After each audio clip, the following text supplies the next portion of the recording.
Let's kick it off. Happy Tuesday. First check-in with our pods today. Let's talk about that real quick. How did that go? Quick? Was it easy? What's your feedback? Okay, I mean, for the first time, little, I took them actually to come up with one of the tools. Yeah. Yeah. Good, good. Skeptical whether you since I'm confident I will be able to.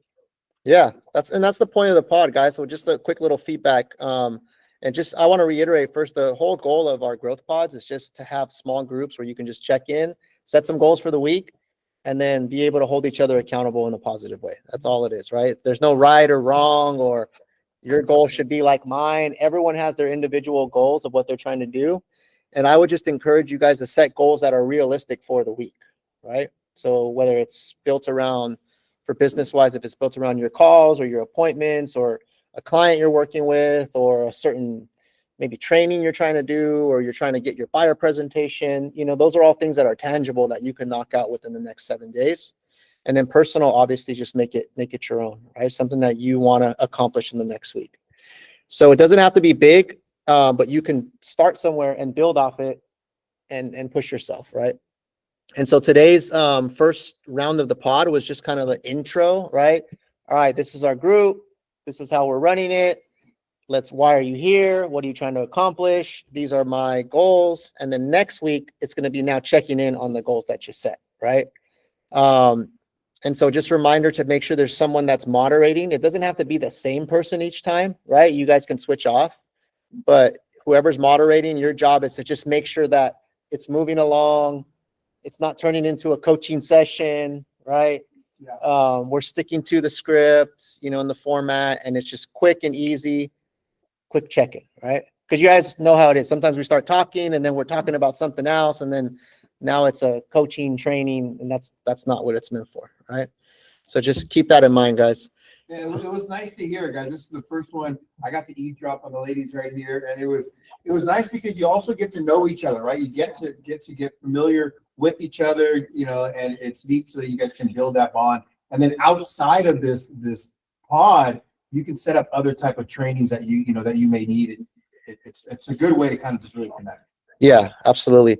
And if there's anybody else that wants to join the pod that wasn't here when we set them up, just message me directly and we can add you to one of the pods. So we have 4 groups right now, and it's like 4 to 5 people each group. And you guys check in every Tuesday right before this meeting at 11:30 for a quick little check-in. Any other feedback, guys? Any other feedback from the pod? Any questions? Is it clear? Simple? Okay. The other thing is I would encourage you to come up with a name for your pod. Right? If you didn't today, come up with a fun name, right? Because that creates, that makes it fun. It creates that camaraderie. And so come up with a name for your pod when you guys meet again. I also did create Slack channels, guys, that I just added you to. So let me share my screen. And so there are now Slack channels here. And I just put the name of the senior agent on the team. So Growth Pod Blanca, Growth Pod John, Growth Pod Mark, Growth Pod Shri. And then I added you guys, whichever pod you belong to. So you guys should now have that little group in there. Sorry. So now you guys can use that to post your stuff, right? And so what I would encourage you guys to do now, what's up, man?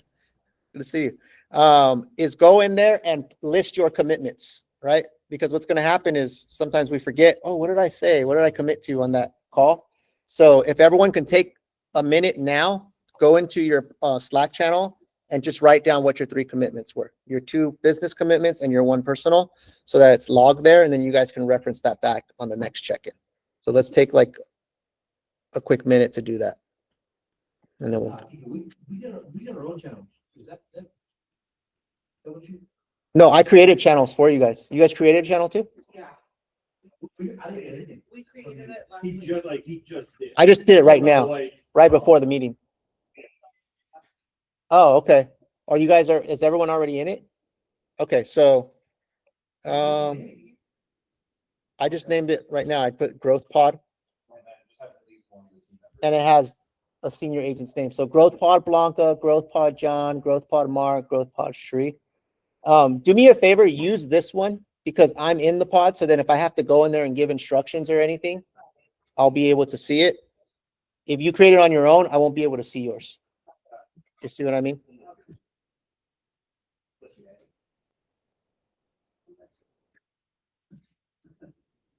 Or if you guys already got stuff going and just add me to it, you can add me to it and I'll erase this one.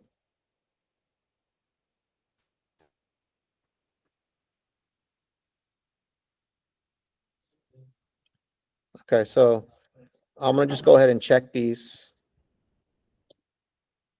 There we go. So we got John's, the Podfather. Is that the name? The Podfather?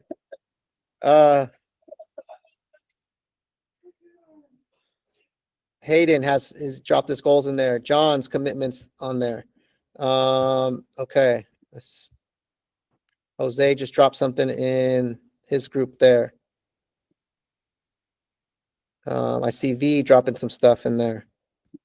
Blanca's. Okay, I see Luis just dropped some stuff in there. There we go. It's exactly what we want, guys.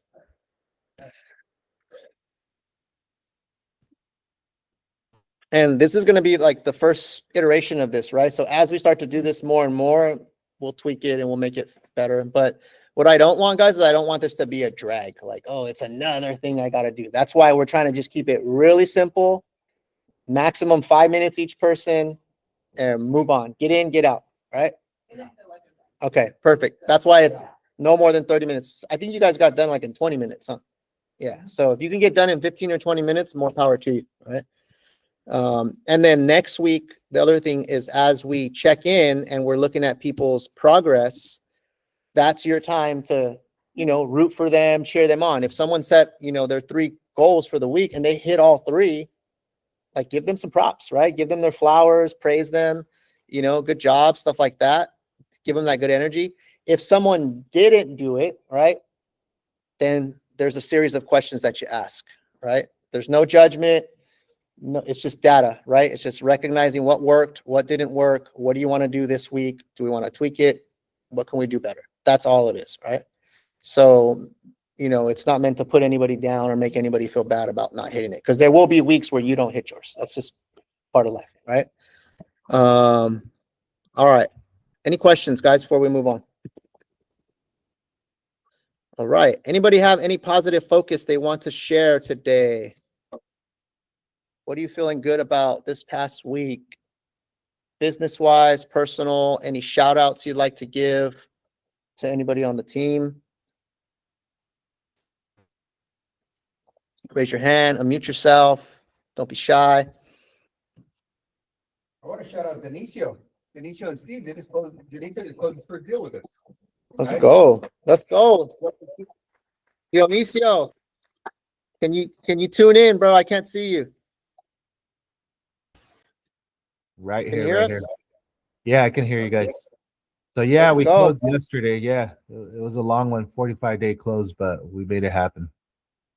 That's awesome. Great job, man, on that deal.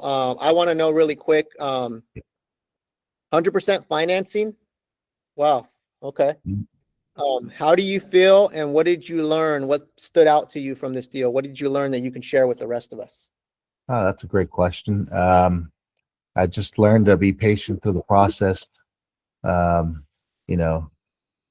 Look out for the client in any way possible when you're writing out these offers. I mean, I learned many things. It's been a while since I done a deal, so just learn to be patient, really. Yeah. Absolutely, man. Patience is key.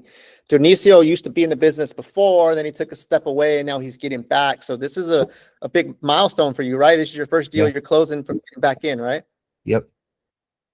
Absolutely, man. Many, many more to come. So just shout out one more time, guys, for Steve and Dionisio. Thanks. Steve, tell us real quick about that program, 100% financing. How did that work? It was challenging, but we actually started with Calhapa, and the client had some issues with one of the borrower's income, so we had to switch it to a different program. which was still 100% financing, and we were able to do everything within the same time frame that we needed to get done. Mm, So this was a really good deal for the client. They came in with probably about 6,000 or 7,000 out of pocket. okay. That was pretty much it. And they could have came in with even lesser if they wanted to. So it's just a matter of, what worked for them. Mm-hmm. The other thing is that it was a single family in Hollister, $700,000 purchase price, around 700,000. And but yeah, we got it done. It was pretty smooth. Majority of the time, anytime we had a small hiccup, we were able to just walk right through it and get it done. Awesome. Good stuff, guys. So guys, keep your eye out, right? I mean, there's programs out there where you can come in with $6,000, right, on a $700,000 purchase. Question. Do we have these sessions where we talk about the different types of financing, like 100%? I would have heard of that. Yeah. It's a very good leverage to talk to your clients. Yeah. And talking to, like, sometimes people say, I don't have down payment. And there is this thing which is available. I don't know, maybe it's for the first time buyers. Yeah. I don't know what the criteria is for to talk to. Do we do these kind of sessions? Yeah. So every meeting we try to do a mortgage segment, right? That's when Steve and Jason talk about some of the programs, but then we'll do sometimes separate trainings where we only talk about financing. So if you guys want to have another training where we go through all the different programs, we can definitely set that up.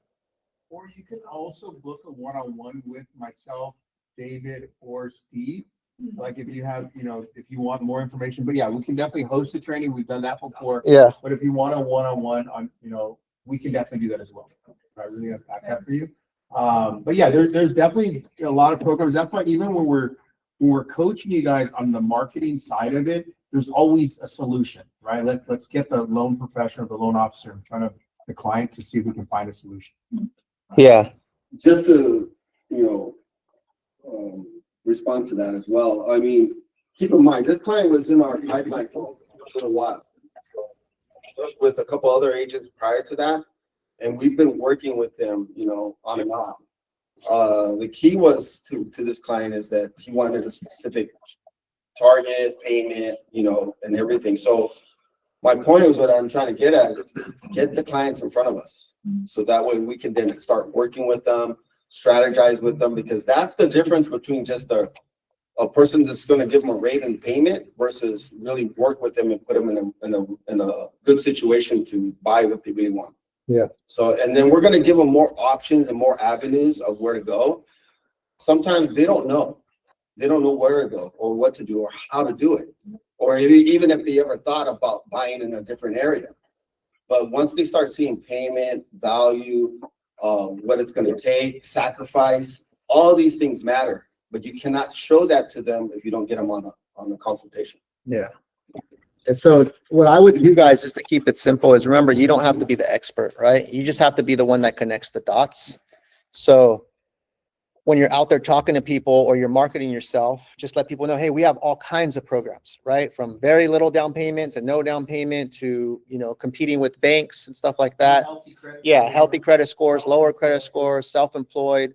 The key is if you're looking to buy in the next, year, jump on a call with me. We'll go over your situation and we'll point you in the right direction. We'll show you all your options, right?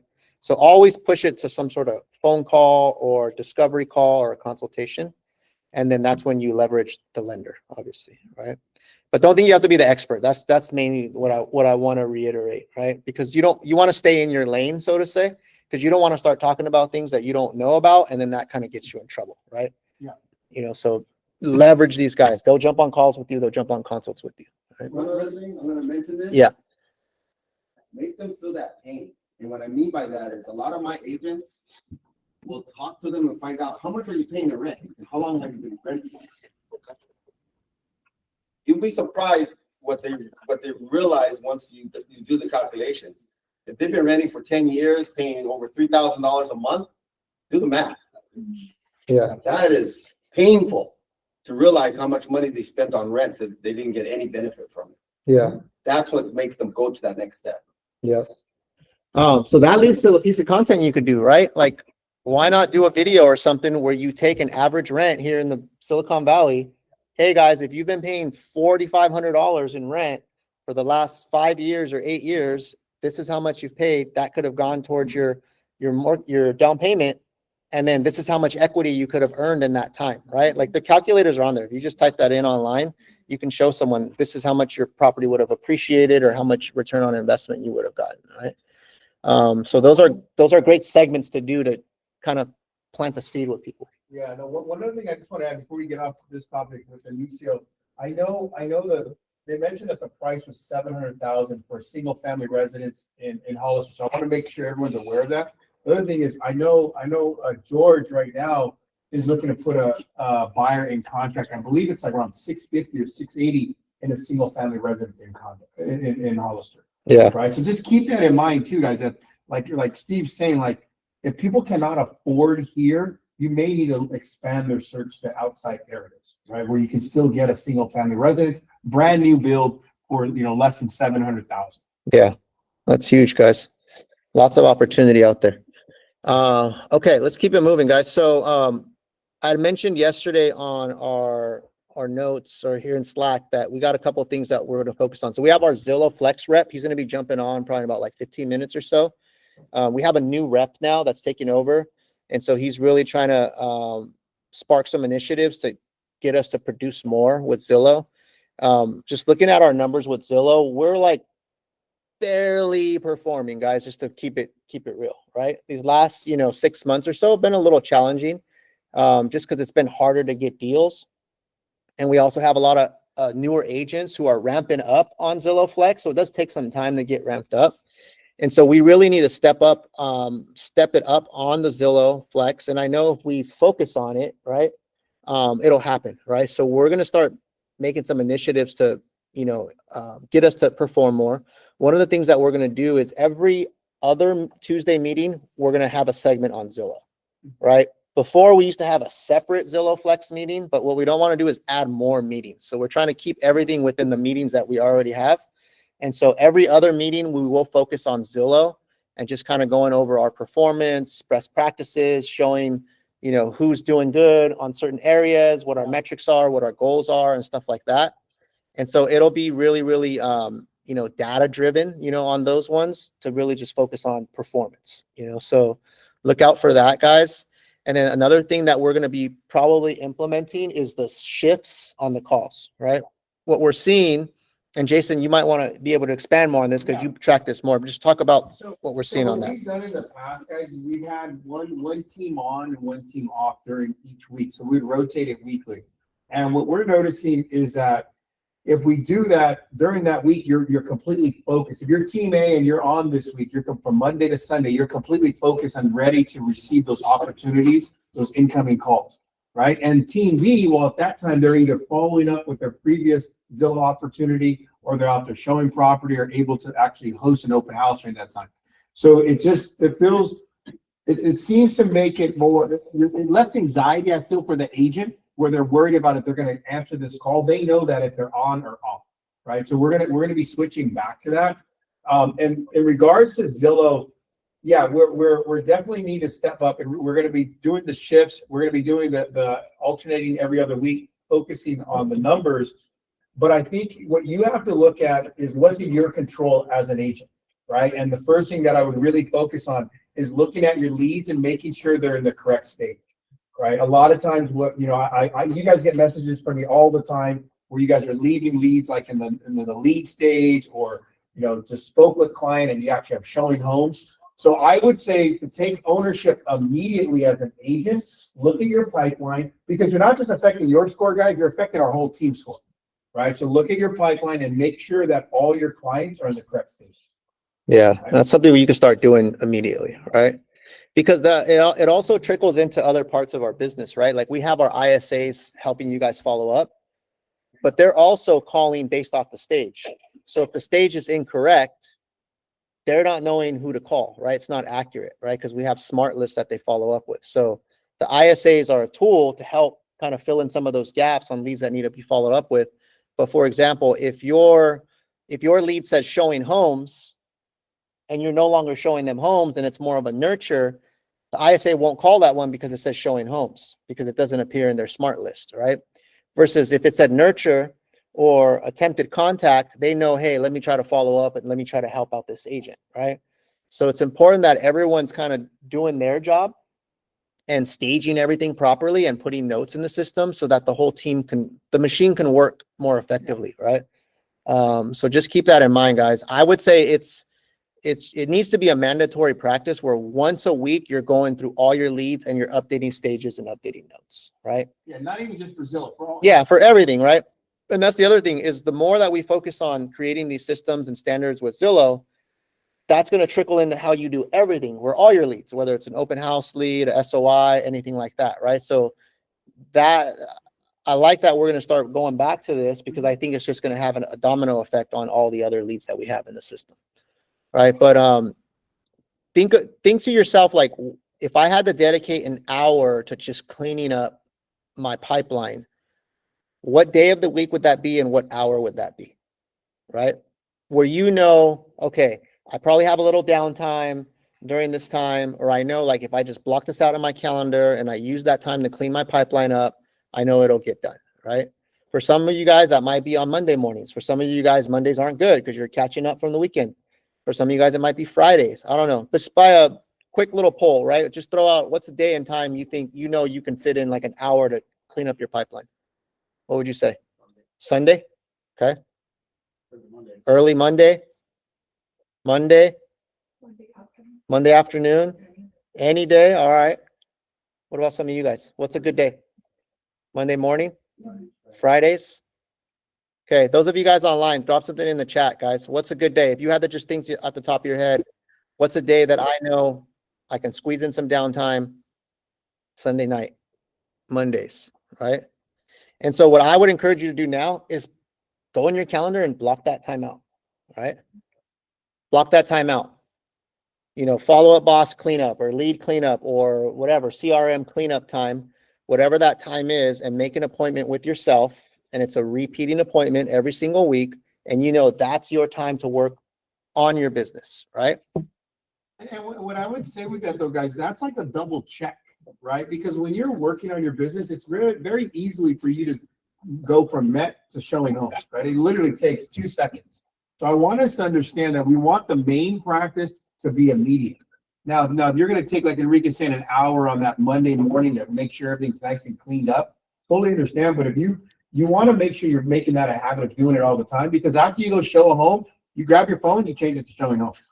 It's that fast, guys. Yeah. Right. I want us to make sure we're in that habit, and then that double check is going to be if something maybe you missed something on that Monday morning. Now you're going to go in and clean your pipeline. But this needs to be automatic, guys. And I don't know if you guys have noticed it. I know for myself, because I manage leads in the CRM, right? Anytime I've ever gone to clean up my leads, I always find an opportunity. Oh, shoot, I forgot to call this guy. Always. Oh, damn, I was supposed to call him like 2 weeks ago, right? Hopefully they haven't went with someone else, right? Every single time I clean up my CRM, I find an opportunity, right? And so if you just make that a norm in your business, right, and you take ownership and you treat this like a business, what would a high-level business professional do? Is they would have certain times when they work on certain things, right? They would have a commitment to themselves in the calendar. It'd be blocked out. There'd be no distractions. You can't book another appointment at that time. And they would inspect the health of their pipeline, right? Yeah. And you can call it whatever you want to call it, right? You can call it, work on my business session. And maybe you're checking your pipeline, but then you're also mapping out your week, right? Because let's say you go clean up your leads. And then you also say, okay, these are the 5 people I got to try to get a hold of this week, right? And now you start implementing that into your weekly routine, right? But these are the things, guys, that's where it's not the most sexy part of the business, right? It's not the fun part. But if you try to figure out a way to make it fun and start putting a dollar amount to it, right? Whatever is going to inspire you. If it's like, hey, I know this is going to make me X amount of dollars, or if I do this, I can buy this or go on this trip, whatever your motivation is, you can start making it fun, right? Because that's what separates the high-level professionals, guys, from the ones who just do a few deals here and there, right? It's the ones who know every lead, they know where it's at, they know what stage, they can tell you off the top of their head, or they have notes and they can pull them up and, hey, this is where this guy's at, right? Questions. Chris, did you have a question? You have your hand up.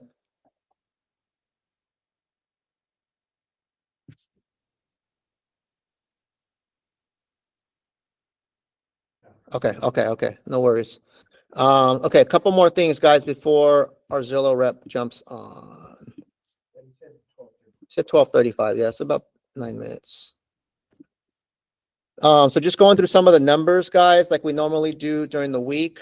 13 transactions closing pending.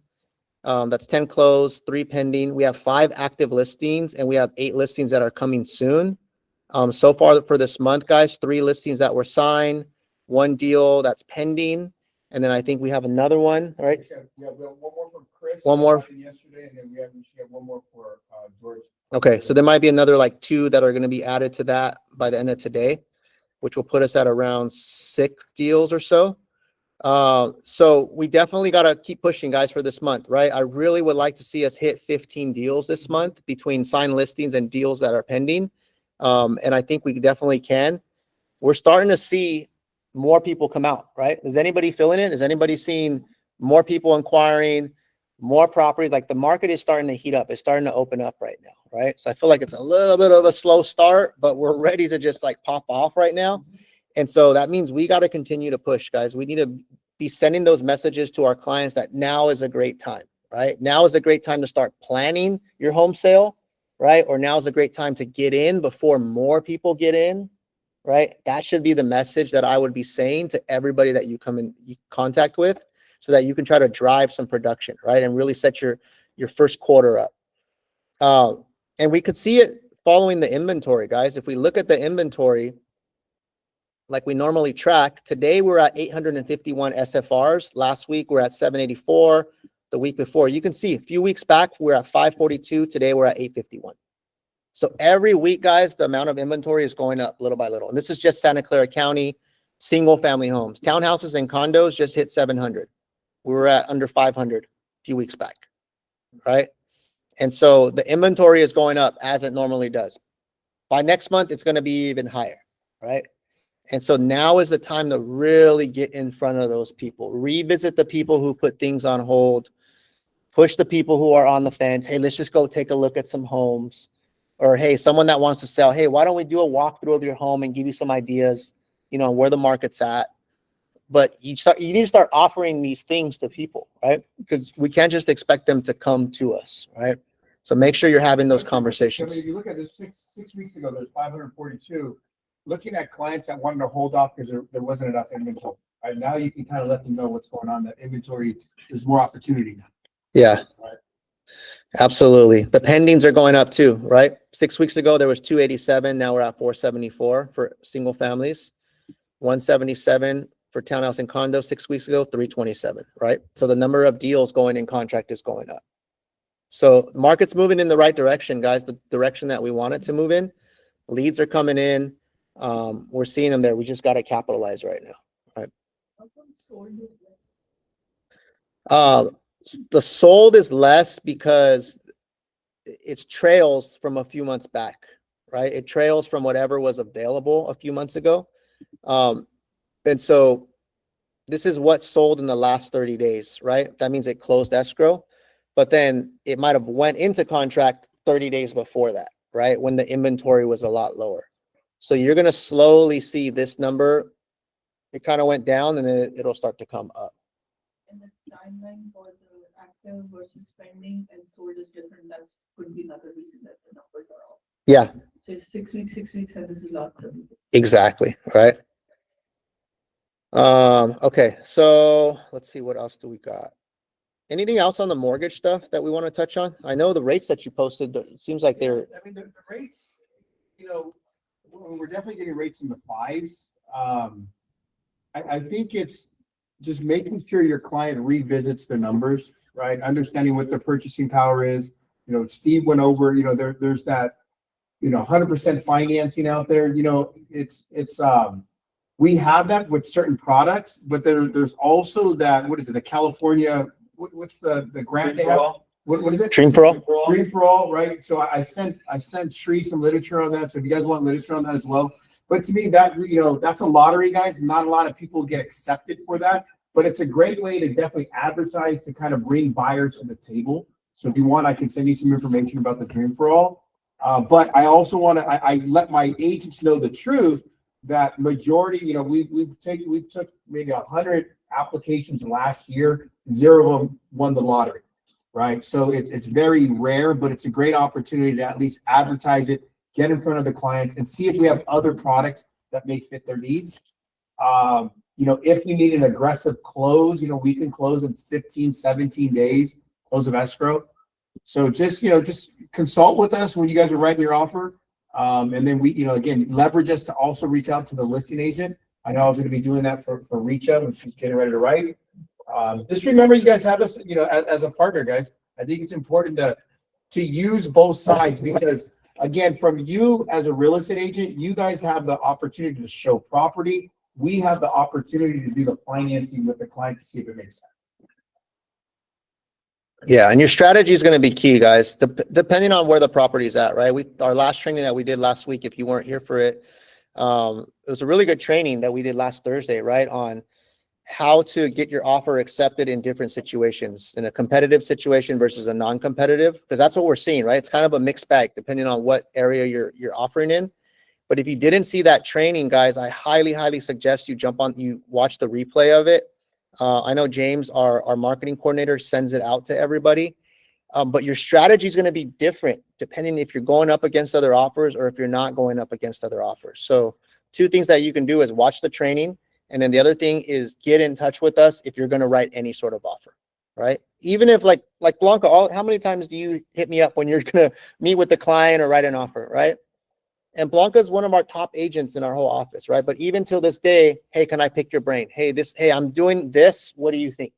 And I would say 9 times out of 10, like, she's right on what she should do. Once in a while, I'm like, hey, I would do this, or I would add this, or I would take this out. And sometimes that little tweak is what makes it happen, right? And so, especially if you're experienced, don't ever think like you're too experienced to get coaching or run it by somebody or have 2 brains, you know, think together, right? 2 brains are better than 1, especially if it's another experienced person. So take advantage of that, guys. I think AJ just jumped on from Zillow. AJ, you there? Yes, I'm here. Hello. Awesome. Great to formally meet you. We have the whole team here. So we have a bunch of people here in the office and we have some people tuning in online. And so, guys, AJ, are you our official growth advisor now or kind of interim or? Yeah, I know there's been a lot of internal changes, but yeah, I am going to be your primary point of contact and your guys' future growth advisor moving forward. So excited to be here and meet you all virtually and cover kind of just how things are going and ultimately help you guys succeed. So yeah. Excellent. Okay, well, we got you set up. I got you pinned here for everybody can see you. They can hear you. So if you want to go ahead and take it away. Okay, great. Thanks again. And like I said, yeah, excited to be here. You guys were covering some great items just in the last few minutes I was joining. So for those who don't have my contact information, please ask Enrique and or Jason. I'm happy to provide my contact information both on the cell phone side and of course email as well.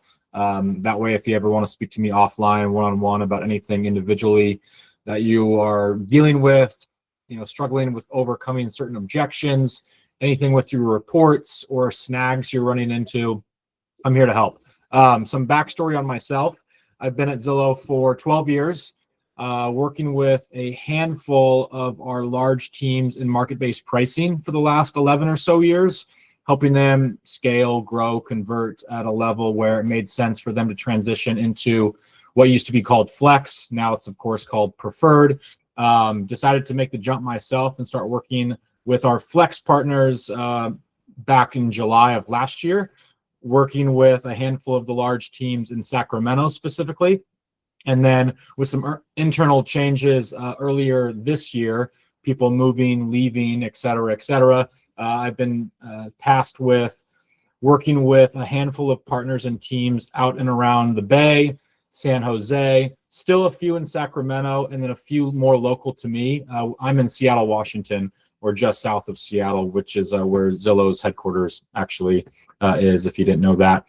So yeah, I'm working with roughly 30, 35 preferred teams such as yourselves, and got a lot of experience. So like I said, I've been here for quite some time, so excited to be part of your group, and to help you guys continue succeeding and have a great partnership for years and years, hopefully, to come with us here at Zillow.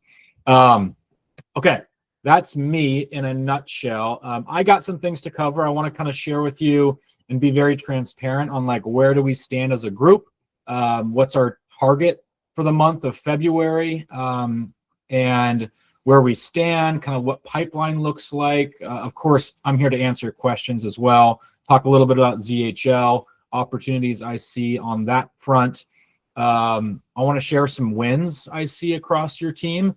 This is not like a, oh God, like what do we do type of a call. This is more so like, hey, let's just talk about some opportunities and share some wins, see who's doing really well and where can we get better as a group, and talk about just, again, key priorities for the rest of February so we can close out the month in a strong way. Sound like a plan? Okay, cool. Silence is good. And then I'm normally always on Zoom. So like being in a Google Meet, all good with me. I just, with like the chat and such, I'll try to keep an eye on that, but feel free to come off of mute or throw things in the chat, and then I can keep an eye on that and address anything. Speaking of that though, since I just blabbed about myself for what felt like 10 minutes, does anyone, since no one's really met me on this call today, have anything pressing or urgent I could at least jot down or try to address? Anything just top of mind? That might be even a question for Enrique or Jason if no one else wants to speak up, but just anything top of mind you guys want to lead with before I get into kind of my agenda? Any questions, guys, here in the office, or those of you guys online, you could drop it in the chat as well. I'll monitor the chat.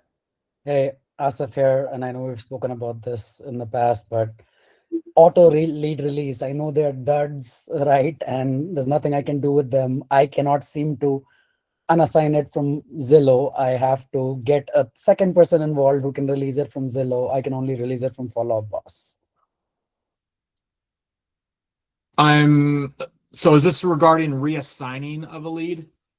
Reassigning, putting it into a pond or something. Yeah. Got you. So you can't do it through what you're saying through like the PA app itself. You can only do it in FUB. Even if I release it in FUB, yeah, I cannot release it from Premier Agent, correct? Interesting. Okay. And no one's brought this up to me, so this is good. Let's see if it might be a one. AJ. Okay, so there's a few people. I was going to ask that next question. Are there a few people who, receive connections from the Flex or Preferred program, and if they're trying to attempt to reassign that out, they're just not able to? It sounds like there's a few of you guys in that same boat. Okay. Yeah, what they're able to do, AJ, they're able to do it within FUB, but it doesn't do it within Zillow, right? So it's different on Zillow. So then they have to ping me. I got to manually go in there and move it around. So it's a little tedious. Yeah. And it tanks my Gotcha. metrics, and that's what upsets me. So I'm wondering if we just simply need to find a way to give the agents on your team access to reassign themselves, not just always going through the team lead team account in these Zillow PA app. So I'm going to briefly. Yeah. AJ, I think what it is, they would need to reassign it back to me. But we have a pond. We have a pond that we've created in FUB, but since that pond doesn't have a seat in Zillow, and when they assign it to that pond, it's not taking it out of their name, right? It's still, yeah, they're giving it back to a pond and not giving it back to, I guess, me as the team leader, which is probably what they would need to do. Yes, I see. So we might need to figure out a workaround, because then that's going to clog me up with a bunch of leads assigned to me, right? And I have We don't my want own. that. Yeah, okay. I might just need to ping some of the developers, honestly, on the back end and just see if there's clearance on or access for individual agents to reassign to individual agents, a part of the team, not just to the team lead, and then for you to manually do that. Hopefully we can find a way to skip that step or find a workaround. So let me circle back on that. Yeah. Okay. And AJ, I've got tons of other stuff, but I won't take this meeting for that. Yeah. jot anything down that's pressing, questions, thoughts, issues, and then you can honestly, you can just shoot me an email as well, so that way I can start working on some of these, nuanced items after today's call and kind of later in the week. So, and my Thank you. email is just ajt@zillowgroup.com. All right, cool. So that's there. I'll parking lot that. Reassigning of leads to other colleagues, a part of the team. Okay. Sounds good. Anyone else want to come off and just state anything else that they're running into? Okay. All right. Well, then let's go this route. Let me pull some things up really quick. One sec.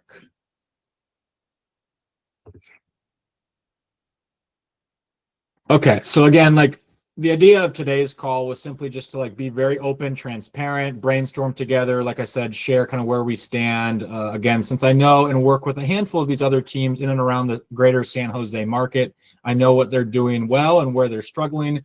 I'm sure you guys are going to be in the same boat of what maybe has been brought up to me in the past. So end of the day, I'm just trying to find what's working for teams, because there are really high performing preferred teams in your guys' market on both ZHL and log transactions and conversion as a whole. So trying to pick up key nuggets from these groups and to share it with all teams, whether you're doing incredibly well and or maybe struggling to get where you want to be.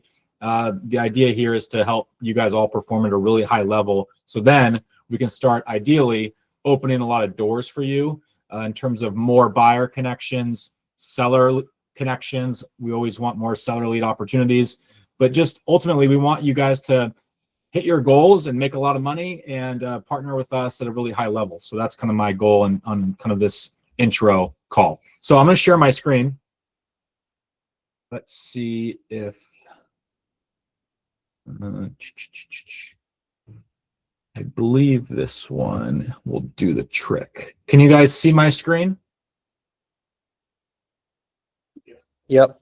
Okay, great. So just to start on a team level, just to be really transparent, what we're looking at together right here is kind of how many log transactions we had every month since August. That's obviously the blue bars here. And then this yellow line or orange line is kind of what the goal was for that certain specific month.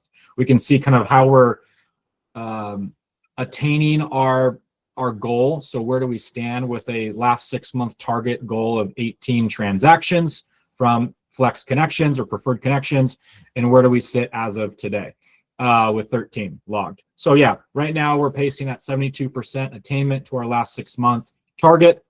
Not of course where you guys I know want to be, and how we can try to get you guys into the green per se. So February is an important month. We need to really buckle down and kind of investigate the pipeline, hold more one-on-ones with the agents. I've, obviously spoke to your guys' leaders and talked about a game plan going into this month on the importance of trying to get as many logged deals as we can. Jason, I believe, messaged me and said he's got some good things cooking across the team. So there should be, by the time we look at this next week, because this is a few days delayed, I'm pretty confident that we're going to have maybe 1, 2, or even 3 log transactions. And our target is, I'm just going to say 4. It says 3.3. So as a whole, as a team, and looking through the amount of opportunities we've received, we're looking to get, let's say, 4 log transactions for the month. That will put us into a pretty good position to move forward and out of, what Zillow looks at as not performing at a really high level of where we need to be with transaction targets. So that's just super high level. I like being transparent with my team leaders, but also the individual agents. So they know okay, as a group, we need to get 4, and what can I do to help get us there? And that's where it kind of looks intrinsically at yourselves and your guys' pipelines. And we'll discuss that, later in the call. So again, 2 big priorities here, and we're looking at both of them right now. 1, conversion or transactions. And then secondly, that's 50%.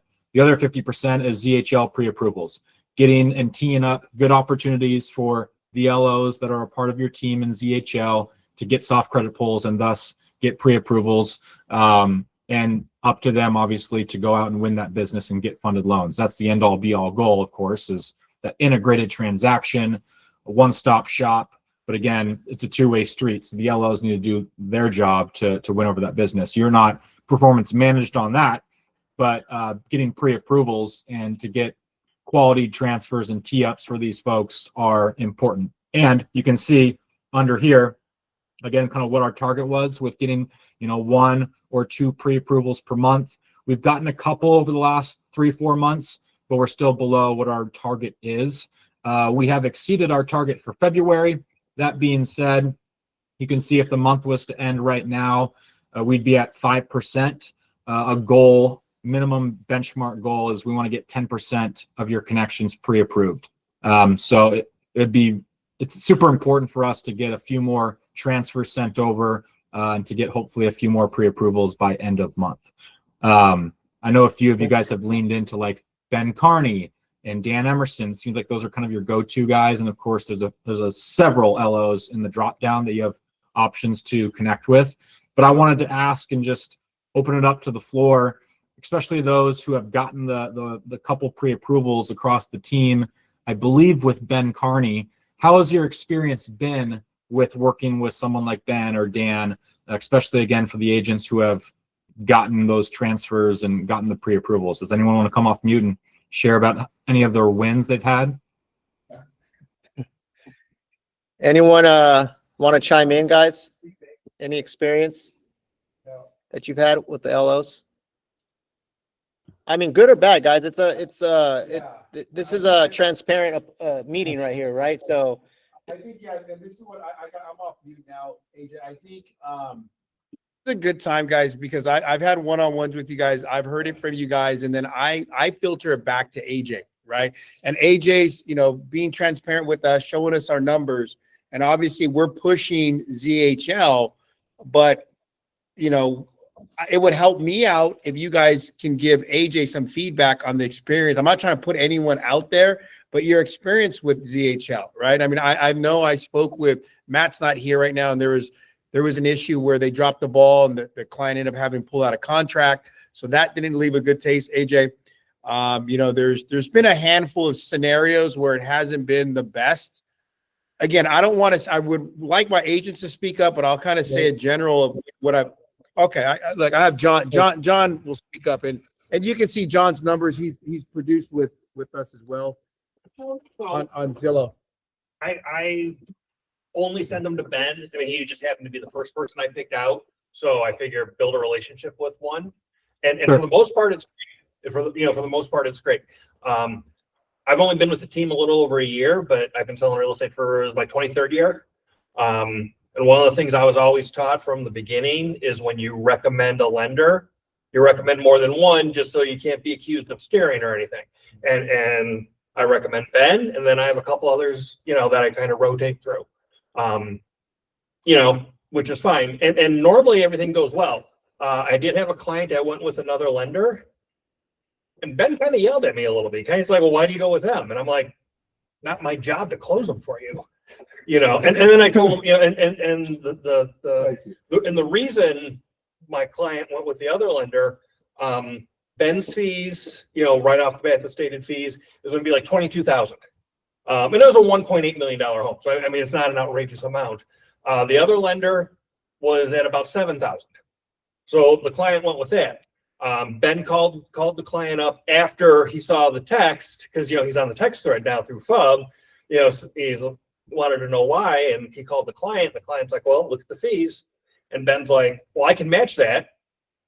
And it kind of pissed my client off. He's like, so you're willing to charge me 3 times as much until you have to compete, but you're willing to come down. Well, if you had just given me that off the bat, you'd have a better chance of getting it.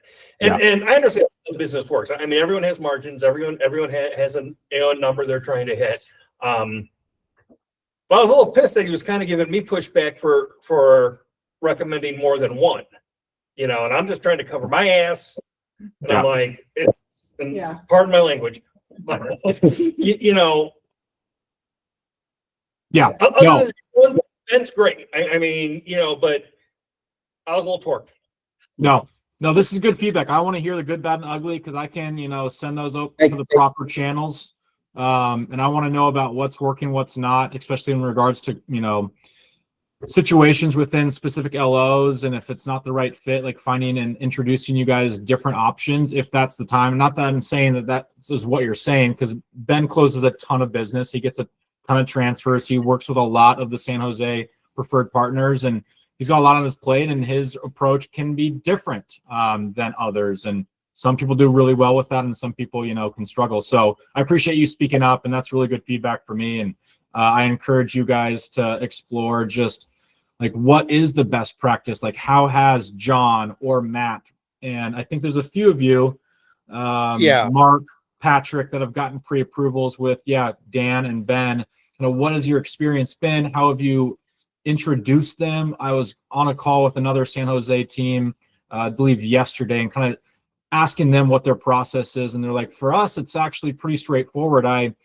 Once I have a meeting scheduled with a buyer or a prospect, or maybe I'm going to meet them at a property tomorrow or the next day, once I have that pinned down, I do reach out to, one of the 3 LOs that I like working with. I let them know, hey, I'm about to go and meet this buyer tomorrow at 5 p.m.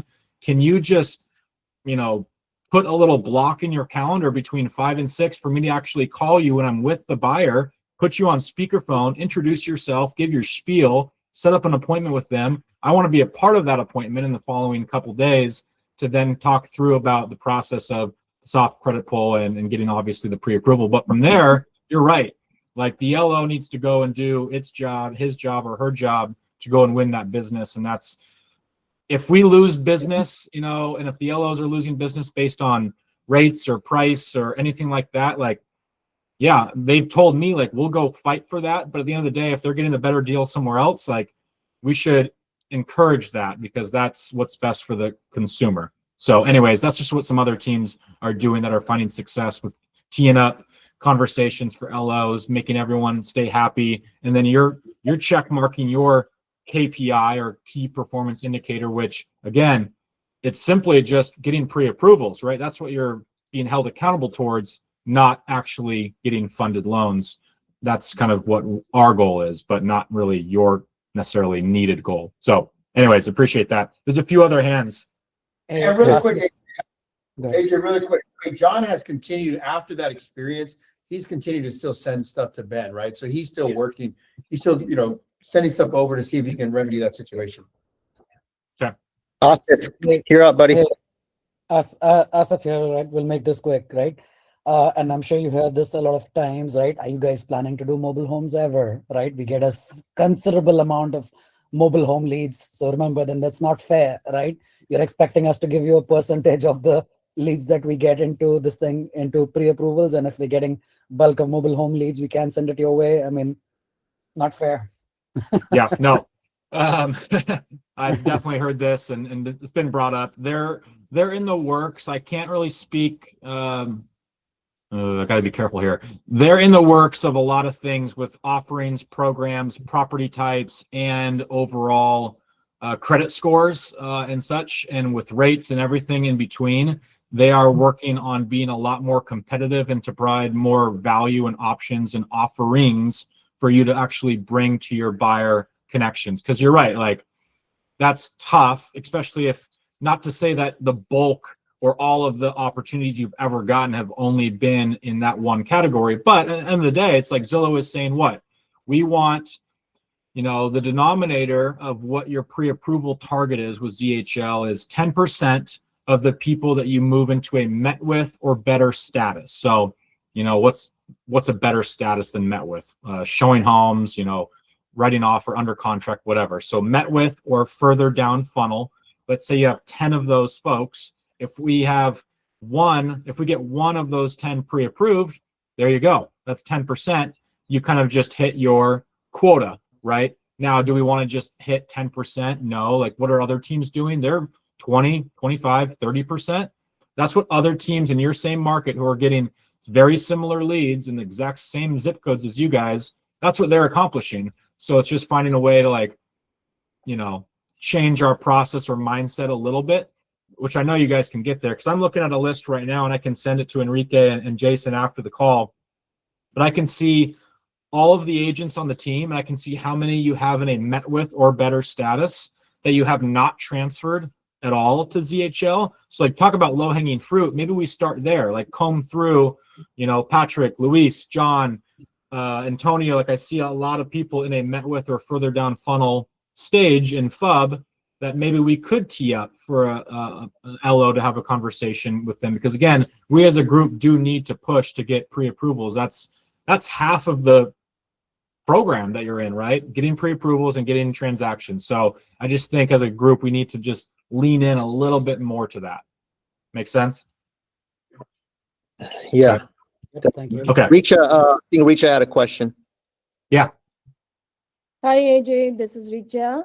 I would like to see more of the lenders in the meeting itself, like 10 minutes once a month, so that we can connect with them, see them in person, and have some kind of communication ahead of time. For me, when I recommend some lenders, it is that I personally know them. I have asked some questions with them and have some kind of rapport with them. So that's my suggestion, like once a month, rotate all of them, but we get to see them for 5-10 minutes or something. I love that. Talk about the market, what they're seeing in and around the San Jose area, what's working for them, how their, you know, transfer has been going with the other, you know, preferred agents out in your marketplace and kind of what they offer, right? And ultimately, like you said, this is a relationship business, and like building rapport, especially on the agent LO side, is super critical for this all to work. So I love that idea. I can plan that with Enrique and Jason. I'm like, hey, let's do like a virtual, you know, once a month LO, not meet and greet necessarily, but kind of, right? I mean, where they can just pop in, say hello, can kind of just see what personalities are like, get some updates around the market, and then that'll help you, you know, be more comfortable and confident on bringing them into the equation, not just like, hey, Mr. Buyer, I'm going to transfer you to ZHL so you can get pre-approved. Like, we do not want to say any of that. Like, we don't even want to say the word ZHL. Like, you want to introduce them as a colleague, as a peer, as someone you trust, right? And that's where buyers will follow your lead. So I like your idea there. Yeah, I think that's a great idea. I mean, we have our sales meeting every Tuesday at this time. So Yeah. if they wanted to pop in the month, we can give them, you know, 5 or 10 minutes to just kind of give us an update on what's working. And Yeah. that helps build that relationship. So I have like an internal Slack messaging. I don't know if you've heard of or used Slack before, but it's just, internal messaging board. And I'm in a thread with all of the LOs in the greater San Jose, you know, marketplace. So I'm just going to ping them and say, hey, who wants to pop in? Who's three LOs that are available on next Tuesday to pop in and meet with this group and just kind of share, you know, best practices and talk about the market for, you know, 10, 15, 20 minutes. So I'll get some people. They're reaching out to me a lot and asking for that. So I think that'd be a good time. AJ, we would also want you to see if we can get you on our meetings at least maybe once a month as well. Right. I know Andrew would do that for us every once in a while. So even if we get, you know, our meetings, like Enrique said, is from 12 to 1. So if we can get you on here once a month, that'd be awesome as well. Yeah. Yeah. I'm pretty much doing, you know, I'm meeting with the leaders of these teams, you know, every 2 weeks, sometimes just every month. But for you guys, I kind of like the every 2 week cadence that we've kind of started, and then trying to get in the team meeting, you know, once a month or once every 2 months. So if that once a month, that would be great. Just send me that invitation as you guys have done for today's call, and we'll get that kind of rolling. So first next steps for me so far, and again, we have more to talk about here, but reassignment of leads. I'll kind of see what the workaround is with that, with some of our developers, and then scheduling a quick meet and greet with some of the LOs to pop in on next Tuesday. And again, remind me, that's at noon. Yes. Yeah. Every Tuesday, 12 to 1 is our sales meeting. Perfect. Okay. Good stuff there. Alrighty. Let's see. So I'm also going to look over and send most likely to like Jason and Enrique, like not only where are the opportunities, like where can we maybe start sending and teeing up some transfers to kind of get the ball rolling with getting pre-approvals by end of month. But also I have another list that I'm looking at where there are a handful of people that you guys have transferred over to a Ben or to a Dan or someone in your drop down, but that LO has struggled with getting that buyer on the phone. What I start noticing with that is sometimes, not saying that you guys are doing this, but it's not going to be helpful if you're just transferring for the hell of it. Because again, we don't care about transfers. We care about actual pre-approval. So, you know, if you just send things and hoping things stick, it's not going to work well for any party. Then they're going to get frustrated. They're going to get bogged down. You're going to get frustrated because you're like, well, I transferred. Sorry if you couldn't get them on the phone. Like, that's not the way to approach this. So I hope that that's not your mindset of like, okay, but there's 5, 10, 15, 20, 25 transfers that have taken place over the last couple months, which is good and all. But if they haven't even been able to get on the horn with the LO, nothing's going to happen. And I can see some notes from the LO saying like, got a transfer from so-and-so. I contacted them. The buyer screamed at me, was not expecting a call from me, you know, didn't know who I was. The introduction just wasn't clear and clean and professional. That's why I like the idea from this other team out in San Jose. It's like, we put them on speaker when I'm in front of the buyer and like I'm teeing this up and it works really, really well versus just blindly transferring and hope the LO can get it done. You know what I mean? So anyways, I can send kind of that list over as well. We can also look at a list of like people that we've gotten soft credit pulls for, but haven't quite got them pre-approved. So maybe if I could send you guys that list, you might have the idea of like, oh, maybe I'm going to reach out to Ben or Dan and say, hey, looks like you were able to do this step, but haven't gotten to the next step, which is getting that pre-approval. Anything I can do to help, and that will help you kind of re-engage with those buyers to get them moving across the finish line. So that's again kind of the goal here: get more people to the closing table and get more pre-approvals. So, okay, that's some of the ZHL stuff I just wanted to cover. And again, shout out to those who have gotten a couple pre-approvals. That being, I believe it was John and Matt, and I believe in October, Patrick and Mark got a couple pre-approvals as well. But it's been slower, right? We haven't gotten a ton of pre-approvals recently. We had that one from Matt that came in like a week ago with Ben. But that's the only one this year. The only one for pre-approval. The last one was December with John. So, okay. Good stuff. One question. Yeah. With Ben last month. Yeah. Some other positive stuff with ZHL. AJ, we did close one. Go ahead, Luis. Yeah. I didn't quite. If this might be a unique situation to myself, but I get a lot of Spanish leads that I get through Zillow, and a lot of them are already hesitant to kind of already purchase a home. And when I try to send them over to get pre-approval and it's not in Spanish, they're already a little bit more hesitant to even start that process. Because I've noticed that when I do mention, like, I have a Spanish lender, they do want to speak to them. But when I have mentioned that I got a lender who speaks English, they're kind of a little bit like holding back. I don't know if Zillow is planning on maybe operating. They're aware of it. They're aware of it. I think legally there's some things in fine prints that we're just not able to necessarily do, and it's a little too complex for me to really explain, but they are aware of that. Not issue, but yeah, I mean, kind of like an objection, like how do we approach that? Like how can we get pre-approvals if, you know, it's requesting a Spanish speaking LO or vice versa? So they're aware of it and they're working on making some changes in the near future in that front. So, okay.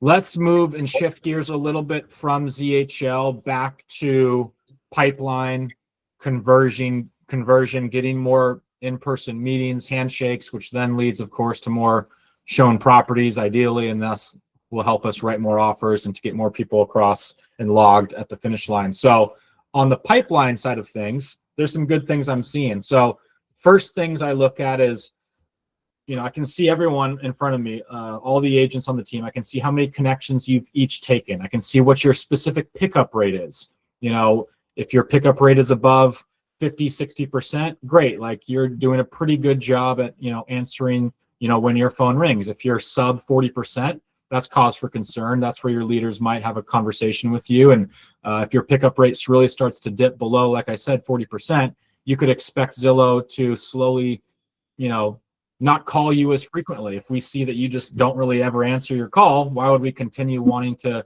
try to connect you with buyers who are wanting to speak to an agent? So I want you guys to be aware of your pickup rate, and your leaders can talk to you individually about what your individual pickup rate is, but keep an eye on that. Secondly, I look at, of the connections each of you have taken, how many of you are even asking for the appointment? Like, what is your ALM rate, appointment location motivation, that, you know, silly acronym that we all use?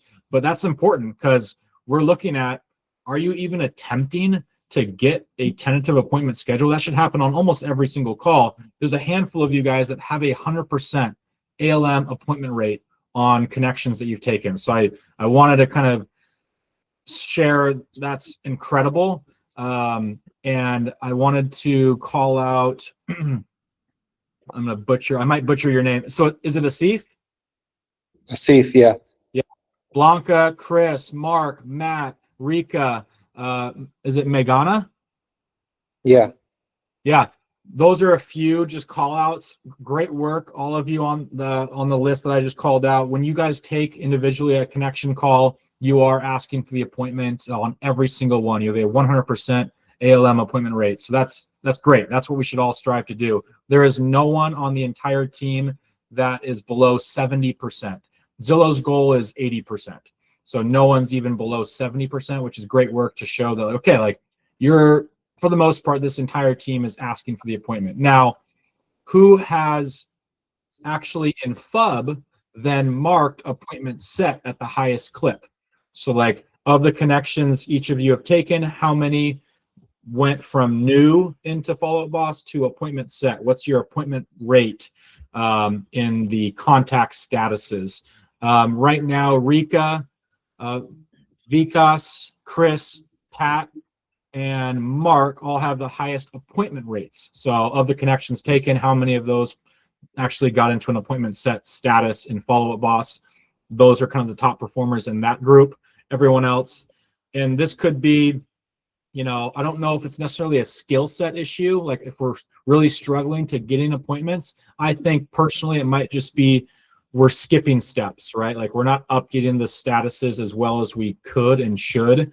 And if you're not, I would encourage you to really clean up your pipeline and make sure that it's accurate, because that's what we're looking at. Your leaders are looking at. If we see you've taken 25 connections and you've only set appointments with 2 people out of 25 calls, that's kind of cause for concern. Like, what's happened with the other 23? And then from there, like, after you set an appointment, then, you know, when you go and meet them or show them on one property, you go to met with. Then when you're showing multiple properties, you go to showing homes, plural. And then you move it to writing offer, sale, close. So I just want to emphasize the importance of just having healthy, accurate pipeline. I don't want that to impact opportunities you guys get in the future. Okay. Cool. Same thing kind of goes with, like, who on the team has taken calls and moved them through up to like the showing homes category at a high clip. The agents on the team that are marking that they're showing properties above 30% of the time of people they speak to, that would be like Patrick, Rika, and Shital. So those 3 individuals have a high show rate on the team. Again, this is just what Follow Up Boss is telling me, and that is kind of the source of truth. So we've got to just get in there and update our pipeline. Questions so far? I think, did Rich have something? Did Rich have a question? Richa, do you have a question? Yeah, I was asking the pickup ratio, like, everybody's phone, all the agents' phone is ringing at the same time and somebody else gets to pick. What is my rating affected by that? The speed of my click? So if you attempt to answer and it's picked up by someone else faster than you, that's all good. It's more so like, did your phone ring and ring and ring and you just never even attempted to grab it, then that would probably impact your pickup rate or your effort rate. But yeah, like yours honestly is like 90% FYI, which is like the highest on the team. So your effort rate is really high. Thank you. Yeah. Good question. One question over here, Luis. The stage showing the homes, is that, do you put that once you have like a buyer broker agreement signed, or do you put that once you set the appointment? Yeah. When do you recommend showing homes? When you're showing Stage. when you're showing multiple, so like probably after the first appointment or first showing property, like if you only show one home, then you're writing an offer or moving them into a different stage, so be it. But I would say when you start showing like that second property to them or third, that's when I would put them in that status. Okay. Again, like I don't see in the last, I'm looking from, let's just go to like from November until now. So 3 or so months. I think we have like I think we have a handful in the writing offers status and FUB, which is great. So really trying to push to get them remembering like to go into your app and make sure that you're updating and moving them through under contract and actually sale closed in order for us to get credit. So it's just really important that we're on top of where these folks are in the pipeline. So we're not skipping any steps or missing out on getting credit for something that we're like, oh shoot, all I needed to do was like move them to the next stage. Like I've seen that happen before. So making sure that you're on top of that, it's really important within the pipeline. Okay. Let's see. So that's kind of just ZHL as a whole. That's kind of just pipeline cleanliness and health of that, and kind of sharing what I'm seeing across the team with some of the wins for you all. Let's shift gears a little bit. I want to go into I want to give you guys a recommendation again. Go ahead. Really quick, our meeting was only scheduled till 1, so I know we're a little bit over. So I just want to see if there's sorry.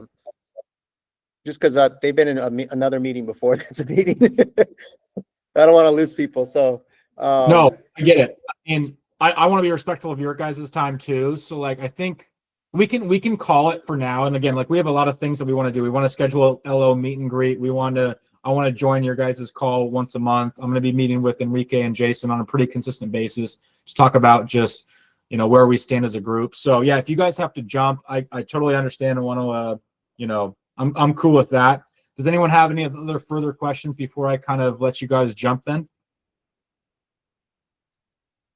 You guys know how to what we're planning on doing is every other sales meeting we're going to dedicate towards Zillow.